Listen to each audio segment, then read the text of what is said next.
안녕하세요. 유상민 목사입니다. 오늘 하루 잘 지내셨습니까? 저는 오늘 하루 종일 교회에 있었습니다. 다윗은 악인의 장막에서 사는 것보다 하나님의 성전에 문지기로 있는 것이 좋사오니라고 고백을 했는데, 그러고 보면 목사라는 직분은 참 좋은 것 같습니다. 하루 종일 교회에 있으면서 하고 싶은 일 다 할 수 있으니 얼마나 좋습니까? 하루 종일 성경을 볼 수도 있고 하루 종일 기도를 할 수도 있습니다. 하루 종일 찬양 틀어놓고 함께 찬양을 부를 수도 있고 또 찬양을 들을 수도 있습니다. 오늘도 그렇게 지낼 수 있고 특별한 일이 없으면 내일도 그렇게 지낼 수 있습니다. 그게 목사의 일이기도 하고 또 개인적으로 하나님 안에서 누리는 안식이기도 합니다. 그래서 어떤 때는 예배당에 혼자 앉아 있으면서 우리 교우들에게 좀 미안할 때가 있습니다. 교우들도 이런 시간을 참 갖고 싶어 할 텐데, 이런 시간이 그리울 텐데, 그런 생각이 문득 들 때가 있기 때문입니다. 제가 교회에 더 많이 있으니까 제가 교우들을 위해서 더 많이 기도하겠습니다. 그러므로 여러분, 매일 매 순간 힘내시고 믿음 안에 담대하시고 어떤 형편에서도 당당하게 주어진 삶을 잘 살아가십시오. 하나님이 우리와 함께 하십니다.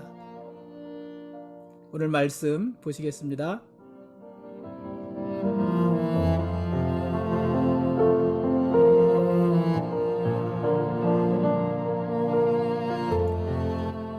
오늘 읽을 말씀은 창세기 19장과 시편 59편 말씀입니다. 이스라엘의 초대 왕이었던 사울은 사실 업적이 많았던 왕입니다. 사울은 이스라엘이 사사시대를 거쳐서 무난히 왕정시대를 열고 또 왕정시대를 정착할 수 있도록 그 역할을 잘 했던 왕입니다. 그것만으로도 그 공이 크다고 할 수 있겠죠. 또 사울이 왕으로 있는 동안 이스라엘의 주변 정세도 많이 안정이 되었습니다. 사울 왕은 사무엘, 요나단, 또 다윗 이런 사람들의 도움을 받으면서 주변 여러 나라들로부터의 공격으로부터 이스라엘을 잘 방어했습니다. 구체적으로 요단강 동쪽에서 이스라엘을 공격했던 모압과 암몬, 그러니까 모압과 암몬의 위협으로부터 이스라엘을 지켰고요. 또 요단강 서쪽에 있는 블레셋과는 정말 굉장히 많은 전쟁을 하지 않습니까? 그 전쟁으로부터도 이스라엘을 잘 지켰습니다. 블레셋과의 전쟁에서 사울이 많이 이겼고 거의 다 이겼다고도 볼 수 있지 않습니까? 그리고 이스라엘 남방의 네게부 지역에 있었던 그 아말렉의 위협으로부터도 이스라엘을 지켰습니다. 아말렉을 물리친 것입니다. 이런 전과들만 가지고도 사울은 참 위대한 왕이었다, 이렇게 할 만하지 않습니까?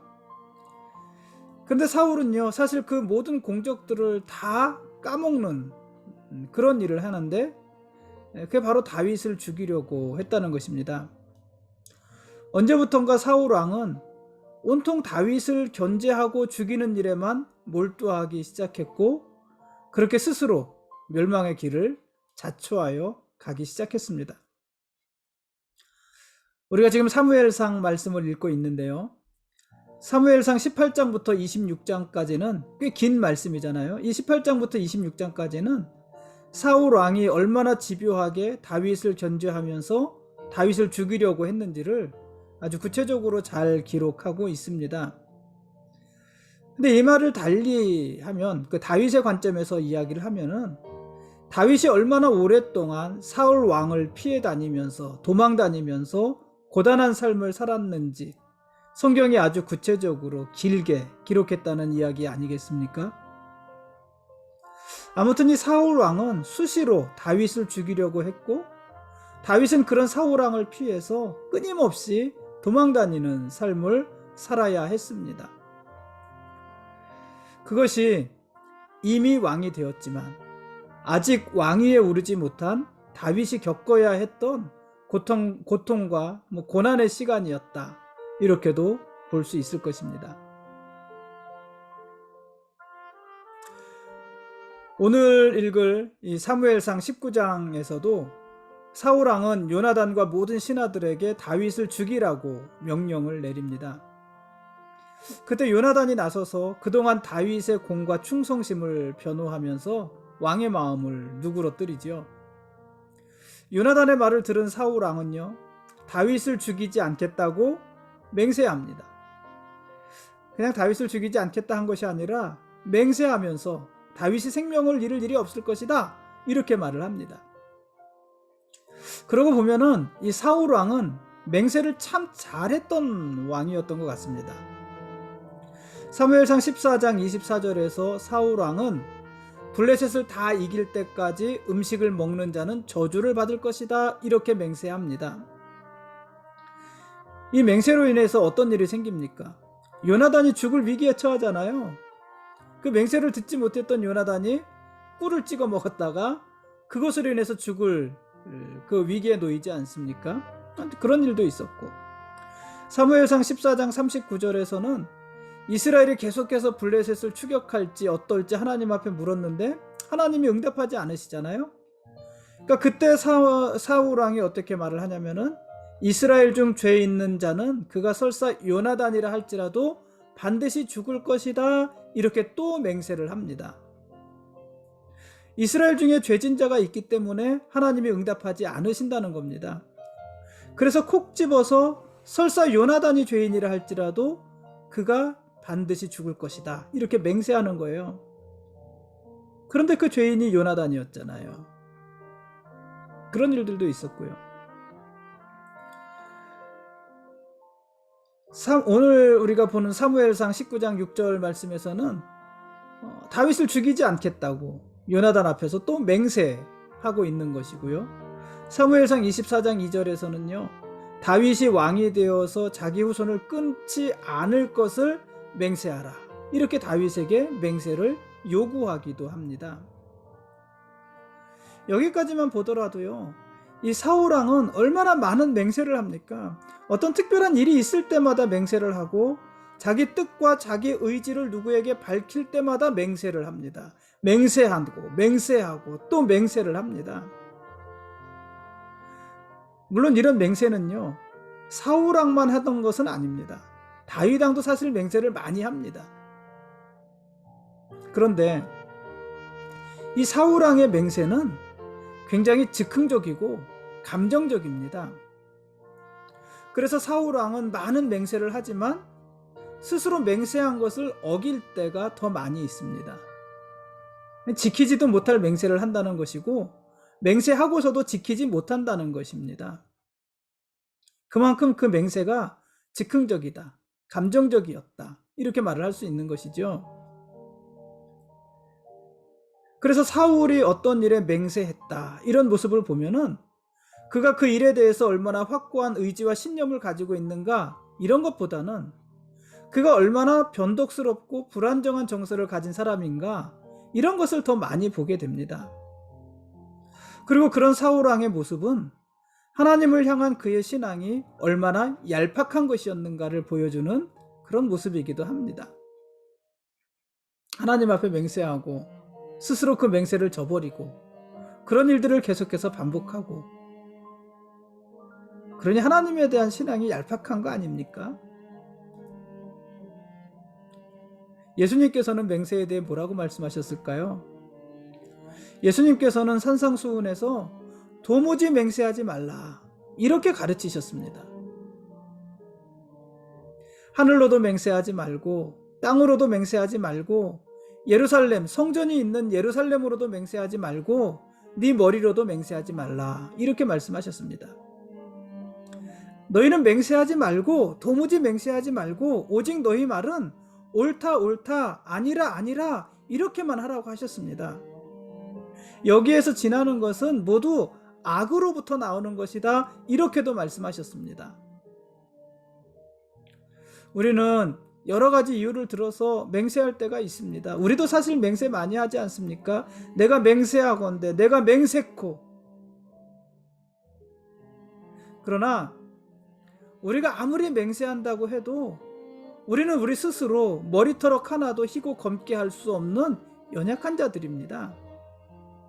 맹세한다는 것은 자기의 확고한 의지, 신념 이런 것을 보여준다는 것인데, 사실 우리가 의지와 신념 가지고 할 수 있는 일이 그다지 많지 않잖아요. 휘어진 머리털을 우리의 의지로 검게 할 수 있습니까? 이미 다 빠져버린 머리털을 우리의 신념으로 다시 그 모발이 풍성하게 할 수 있겠습니까? 할 수 없어요. 우리가 아무리 맹세해도 우리 스스로 할 수 있는 것보다 스스로 할 수 있는 것이, 할 수 없는 것이 훨씬 더 많이 있습니다. 맹세한다고 해서 우리가 다 지킬 수 있는 것이 아니라는 것입니다.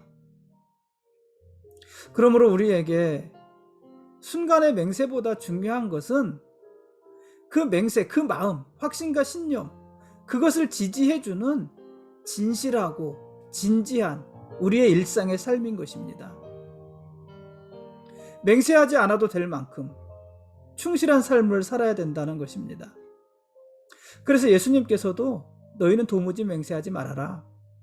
너희 말은 옳다 옳다, 아니다 아니다 그렇게만 말을 하라. 거기서 지나는 것은 다 악으로부터 오는 것이다. 이렇게 말씀하신 것입니다. 아니나 다를까요? 사울왕은 이번에도 다윗이 죽지 않을 거야. 내가 다윗을 죽이지 않을 거야. 다윗이 목숨을 잃을 일이 없을 거야. 맹세코 그럴 거야. 이렇게 맹세를 했는데 이번에도 그 맹세를 깨고 다윗을 죽이려고 합니다. 수금을 타는 다윗. 여러분, 다윗이 언제 수금을 탔는지 기억하지 않습니까? 사울왕이 악령이 들어서 번뇌할 때 그 사울왕을 위로하고 달래면서 다윗이 수금을 탄 거였잖아요. 다윗이 수금을 타면은 사울왕에서 악령이 떠나갔잖아요. 그런 목적으로 다윗이 수금을 탈 때, 자기를 위하여 수금을 탈 때 사울왕은 창을 던져서 다윗을 죽이려고 했습니다. 심지어 사울왕은요, 다윗이 몸이 아프다고 하니까는 다윗이 누워있는 침상채 들고서 다윗을 잡아와라. 이렇게 명령을 하면서 전령들을 다윗의 집에 보내기도 하였습니다. 물론 다윗은 죽지 않았습니다. 사울왕이 던진 창, 그 창은 다윗이 잘 피했고요. 여러분, 사울왕이 창을 잘못 던진 걸까요? 다윗이 창을 잘 피한 걸까요? 사울왕은 그래도 전쟁에서 잔뼈가 굵은 사람인데 그가 창 던지는 실력이 좀 떨어진 걸까요? 아니면 다윗이 그 창을 잘 피한 걸까요? 모르겠어요. 어쨌든 다윗은요, 사울왕이 던지는 창을 잘 피했습니다. 그리고 다윗을 침상채 들고 와라, 침상채 잡아와라 이렇게 전령을 보냈을 때에는 사울왕의 딸이기도 하고 다윗의 부인이기도 했던 미갈의 도움으로 도망갈 수 있게 되었죠. 그렇게 다윗은 죽지 않았습니다. 그런데 다윗을 죽이지 않겠다고 맹세까지 했던 사울왕이 왜 또 갑자기 다윗을 죽이려고 한 것일까요? 그것은요, 그 후로도 다윗이 전쟁에 나가기만 하면 승리했기 때문이에요. 다윗이 전쟁에 나가면 항상 이기는 거예요. 그러다 보니까는요, 어떤 일이 생겼을까요? 다윗이 전쟁에서 이길 때마다 이스라엘이 안정되는 것은 좋은데요, 다윗이 전쟁에서 이길 때마다 사울의 입지는 좁아지는 것이에요. 또 다윗이 전쟁에서 이길 때마다 민심은 계속해서 다윗에게 기우는 것이에요. 그러니 사울 입장에서는 다윗을 죽여서라도 백성들의 민심을 잡아두고 다윗을 죽여서라도 이스라엘의 왕위를 자기 아들에게 물려주고 싶었던 것입니다. 어쨌든 그러기 위해서는 다윗을 죽여야 되는 것이었어요.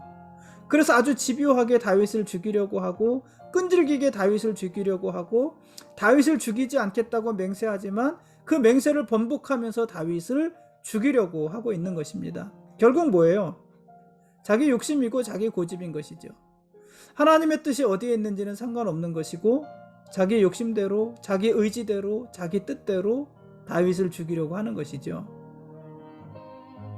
그러나 여러분, 하나님의 뜻을 거스릴 수 있는 자가 누가 있겠습니까? 하나님의 뜻은 이미 정해졌는데 어떻게 그 뜻을 거스를 수 있겠습니까? 이삭의 아내 리브가가 임신을 했습니다. 하나님의 천사가 말을 합니다. 큰 자가 작은 자를 섬길 것이다. 리브가가 임신한 상태에서부터 그것은 정해진 일이었어요. 큰 자는 에서고 작은 자는 야곱이었습니다. 근데 그 하나님의 뜻을 한번 바꿔보고 싶었던 것이 이삭이잖아요. 그래서 마지막까지 이삭에게, 그 에서에게 축복하고 싶어서 별미를 만들어 오라, 이렇게 말을 한 것 아닙니까? 그 별미를 먹고 내가 너를 마음껏 축복하리라. 이것이 이삭의 계획이었는데 자기가 에서인 줄 알고 축복을 다 하고 나서 보니까 그 에서가 누구였어요? 야곱이었잖아요. 누가 하나님의 뜻을 막을 수 있겠습니까? 누가 하나님의 뜻을 거스를 수 있겠습니까? 누가 하나님의 뜻을 바꿀 수 있겠습니까? 사울왕이 어떻게 하나님의 뜻을 어기고 다윗을 죽일 수 있겠습니까? 그래서요, 이 말은 조금 과격할 수 있는데요. 여러분이, 제가 좀 과격하게 말을 해도 여러분 좀 순화해서 들으시기 바랍니다. 하나님의 뜻은요, 둘 중에 하나입니다. 우리의 자발적인 순종을 통해서 그 뜻이 이루어지던가, 우리 입장에서 말하는 거예요. 우리의 자발적인 순종을 통해서 하나님의 뜻이 이루어지던가, 아니면 하나님의 강제적인 집행을 통해서 하나님의 뜻이 이루어지던가, 둘 중에 하나입니다. 하나님의 뜻은 이루어질 거예요. 어떻게 해요? 우리가 자발적으로 순종해서 그 일이 이루어지던가, 하나님의 강제적인 집행을 통해서 그 일이 이루어지던가. 여러분, 어떻게 하나님의 뜻을 이루면 될까요? 어떻게 하나님의 뜻을 이루는 것이 옳은 걸까요?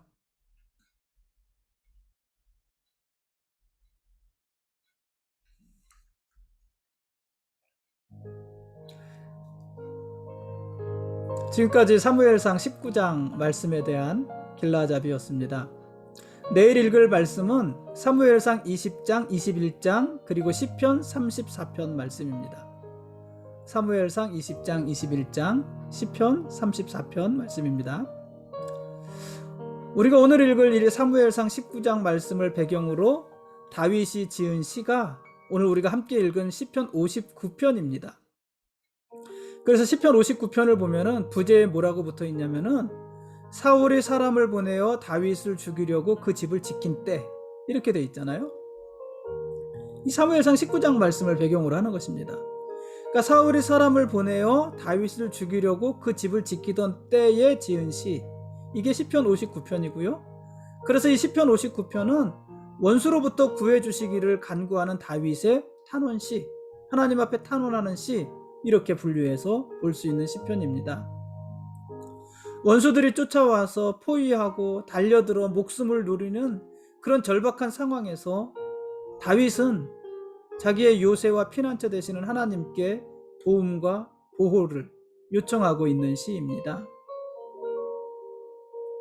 여러분, 우리도 어렵고 힘든 일을 당할 때가 있지 않습니까? 많이 있지 않습니까?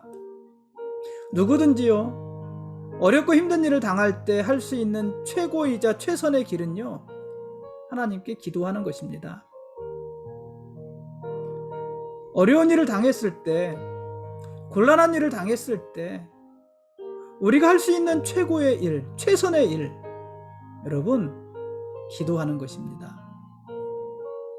어떤 이들은 우리가 그렇게 기도할 때 그렇게 기도한들 누가 그 기도를 듣겠느냐, 이렇게 조롱합니다. 그래서 다윗도요, 이 시편 59편 7절에서 이렇게 말을 했어요. 그들이 입으로 악을 토하며 그들의 입술에는 칼이 있어 이르기를 누가 들으리요 하나이다. 그들은 다윗을 잡으려는 자들이에요. 사울왕을 포함해서. 다윗 왕이 곤란한 일을 당했을 때, 고난을 당했을 때, 고통을 당할 때, 환난을 당할 때, 죽음의 위기에 놓였을 때, 자기는 집안에 있는데 다윗이, 사울왕이 보낸 자들이 와서 자기의 집을 포위했어요. 다윗이 나오지 않으면 침상채로 다윗을 들고 갈 참이에요. 그럴 때 다윗이 기도해요. 그랬더니 야, 해봐. 기도해봐. 기도한다고 누가 듣겠어? 네가 기도한다고 누가 듣겠어? 이렇게 말을 한다는 거예요. 이르기를 누가 들으리요 하나이다. 그러나 여러분, 하나님은요, 우리의 기도를 들으시고 그 기도에 응답하시는 분이십니다. 기도하는 사람은 이것을 체험하는 거예요. 아는 것이에요. 기도를 매일 공부만 하는 사람, 기도에 대해서 공부만 하는 사람은요, 하나님의 기도를 들으시는 하나님이라는 것을 절대 체험하지 못합니다. 이 기도하는 사람, 정말 하나님 앞에 무릎 꿇고 기도하는 사람은요, 누가 들으리요 이게 아니라 하나님이 우리의 세미한 소리까지도 들으시고 우리의 숨소리까지도 들으시는구나 하는 것을 체험하는 것입니다. 하나님은 우리 기도를 들으시는 분이시고 응답하시는 분이십니다. 그 하나님이 우리의 피난처시고 요새시고 우리의 힘이시라는 것입니다. 이게 다윗의 시편 59편입니다. 다윗은 자신을 죽이려는 사울왕을 피해서 도망다니고 그러면서 기도하는 동안 이러한 사실을 체험하게 되는 것입니다. 아, 하나님이 정말 나의 힘이시고 나의 피난처시고 나의 요새시구나, 이런 것을 체험하는 것입니다. 다윗은 사울왕을 피해 도망다니는 동안 춥고 배고프고 죽을 고비에 놓인 적이 많았지만 그때마다 하나님은 다윗의 피난처가 되어주시고 요새가 되어주시고 힘이 되어주신다는 것을 다윗이 그 삶 속에서 체험하는 것입니다. 그런 순간들이 쌓이고 축적되어서 다윗의 믿음이 되는 것이고, 그 믿음으로 다윗은 하나님의 마음에 합한 이스라엘의 왕이 되는 것입니다. 그러니까 이미와 아직 사이에서 다윗이 고난당하고 고통당하는 이 기간이 사실은 다윗에게는 훈련과 연단의 기간이고, 이 기간을 통해서 다윗이 하나님 앞에 합당한 왕으로 세워지는 것입니다. 그러니 여러분, 고난과 고통의 시간은 필요할까요? 필요하지 않을까요? 그러니까 우리 기도는 하나님 고난을 물리쳐 주십시오, 우리가 고난을 당하지 않게 해주십시오, 이런 기도도 좋지만은, 그러나 한 단계 더 나가서요, 하나님 우리가 고난을 잘 견디게 해주십시오, 고통의 시간을 잘 인내하며 지나가게 해주십시오, 이렇게도 기도를 해야 되는 것이에요. 왜냐하면 그 시간을 통해서 우리가 성숙해지는 것이고 온전해지는 것이고 하나님 앞에 합당한 자가 되어지는 것이기 때문에 그렇습니다. 오늘은 여기까지 보시겠습니다. 언제나 하나님이 우리의 왕이십니다. 그리고 언제나 우리는 하나님의 거룩한 백성들입니다. 고맙습니다.